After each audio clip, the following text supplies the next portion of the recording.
अपने घरों की सफाइयाँ कर रहे हैं, खूब घरों को चमका रहे हैं, रोज़ नई नई चीज़ें अपने घर में लाते हैं और एक दूसरे के घर जाते हैं। तो स्त्रियाँ थोड़ा जो है ईर्ष्या प्रवृत्ति की होती हैं, वो दूसरे की चीज़ें देख के, दूसरे की समृद्धि देख के घर आके अपने पतियों की जो है थोड़ा जान खाती हैं कि भाई हमारे पास भी ये सब चीज़ें होनी चाहिए। इसी तरीके से जो है एक बार ये पार्वती, माँ पार्वती और लक्ष्मी, ये आपस में सहेलियाँ, लक्ष्मी जी बहुत दिनों से पार्वती जी को कह रही थी कि आप में पार्वती, गौरा तुम कभी जो है मेरे घर आओ, मेरे महल में आओ, भ्रमण करो, तुमने अभी तक मेरा महल नहीं देखा। तो बहुत दिन से उनको कह रही थी। तो पार्वती जी ने एक बार शंकर जी से कहा, अच्छा मेरे को लक्ष्मी जी बुला रही हैं तो मैं एक बार जो है उनके यहाँ होके आती हूँ।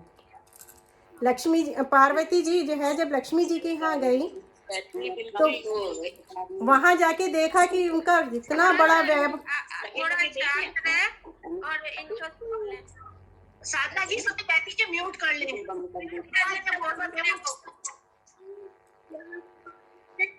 पार्वती जी जब जो है लक्ष्मी जी के महल में गई तो वहां देखा दूर से ही उनका सोने का महल चमक रहा है और चारों तरफ उसकी वैभवता दिख रही है। लक्ष्मी जी बहुत भारी साड़ी में गहनों से लदी हुई आती हैं और उनका वेलकम करती हैं। तो पार्वती जी जो है क्योंकि पहाड़ों पे रहती हैं, कैलाश पे रहती हैं, तो वो बिल्कुल सादे से वस्त्रों में थी। जब वो लक्ष्मी जी के यहाँ जाती हैं तो लक्ष्मी जी उन्हें तरह तरह के व्यंजन खिलाती हैं।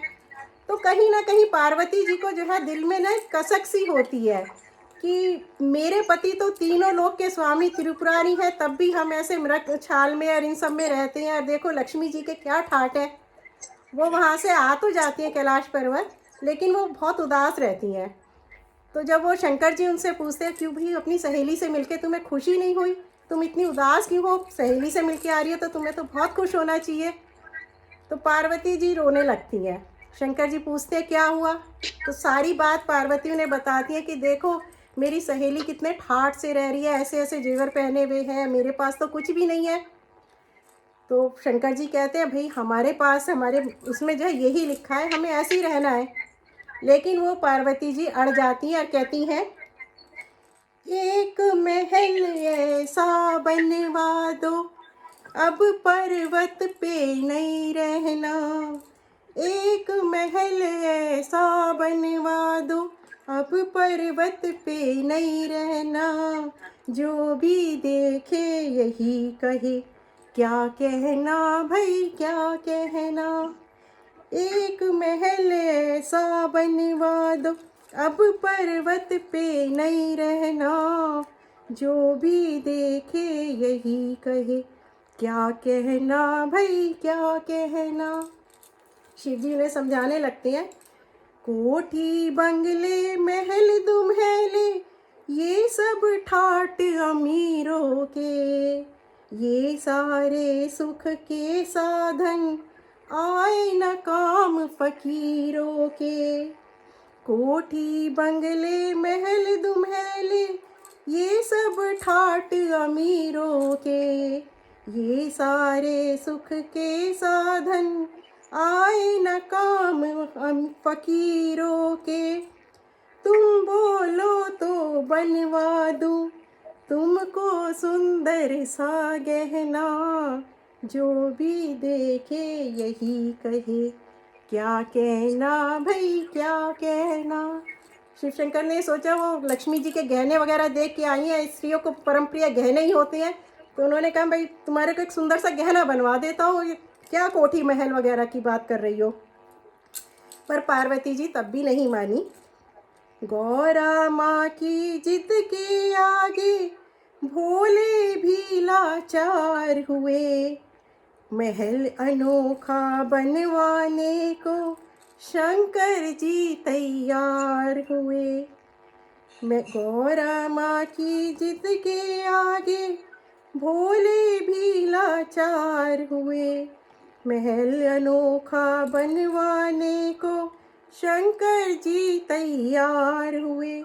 भेजा संदेशा विश्वकर्मा को, भेजा संदेशा विश्वकर्मा को, शंकर जी का है कहना, बनाओ एक महल ऐसा जो भी देखे बोले क्या कहना भाई क्या कहना। शंकर जी के कहने पर विश्वकर्मा तैयार हुआ। विश्वकर्मा जी बहुत बड़े आर्किटेक्ट थे, बहुत अच्छा जो है वो जो है आर्किटेक्चर उनका था। शंकर जी के कहने पर विश्वकर्मा तैयार हुआ। विश्वकर्मा के हाथों से ही लंका का निर्माण हुआ। अब जब पूरा महल बन गया, वो लंका बनी, तो पार्वती जी बहुत खुश हुई और वो उसमें अंदर जाने लगी, महल में जाने लगी। तो शिव शंकर ने कहा, भाई बिना गृह प्रवेश के थोड़ी तुम महल में प्रवेश करोगी, पहले गृह प्रवेश पूजन करवाओ तब जो है महल के अंदर जाना। तो सोचा गया कि किस पंडित से, भाई पार्वती या शंकर का महल है तो कोई जो है पंडित भी तो ऐसा होना चाहिए जो महान हो। तो उन्होंने जो है सबसे महान पंडित को बुलाया, विश्वेश्वर पंडित को पूजन के लिए बुलवाया गया। विश्वेश्वर पंडित जी, आप लोग पंडित आप जान शायद सुना हो, आप सभी लोग जो है भारत विकास परिषद से जुड़े हुए। वो रावण के पिताजी थे।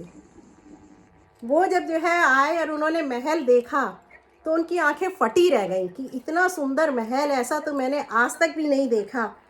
बेचारे वो चुपचाप जो है, उनका मतलब उनका मन जो है महल पे आ गया, इतना सुंदर भव्यता उसकी देख के। और उन्होंने जो है पूजन तो कराया, लेकिन मन ही मन जो है ना वो महल पे उनकी निगाह आ गई।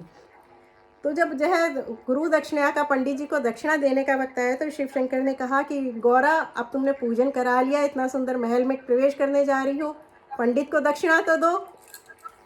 तो उन्होंने पंडित जी से पूछा कि जो है भाई क्या दक्षिणा दी जाए। तो आप इसको दोबारा से 6 लाइन सुनिएगा। शंकर जी के कहने पर विश्वकर्मा तैयार हुआ। विश्वकर्मा के हाथों से ही लंका का निर्माण हुआ। यही महल दक्षिणा में दे दो, यही महल दक्षिणा में दे दो, पंडित जी का है कहना। जो भी देखे यही कहे क्या कहना भाई क्या कहना। अब गौरा जी जो है अब तक इतना महल के लिए उन उम्मीदें लगाए बैठी थी, उन्हें बहुत क्रोध आया। तो कहती हैं, देती हूँ मैं शाप तुझे, एक दिन ये गुलशन भी सूखेगा। रुद्र मेरे स्वामी का एक दिन तेरी लंका फूकेगा। उन्होंने दे तो दिया महल अपना दुखते मन से, लेकिन यही बोली, देती हूँ मैं शाप तुझे, एक दिन ये गुलशन भी सूखेगा। रुद्र मेरे स्वामी का एक दिन तेरी लंका फूकेगा। सत्य वचन गौरा के निकले, ये गुरुवर का है कहना। जो भी सुने वो यही कहे क्या कहना भाई क्या कहना।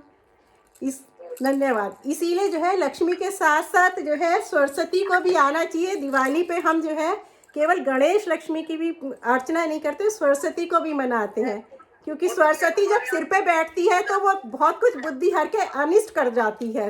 लक्ष्मी बैठ जाए और सरस्वती ना हो तो अनिष्ट हो जाता है। हमारे गणेश जी के संग सरस्वती भी हर साल नहीं है, सरस्वती पूजन भी बहुत बढ़िया।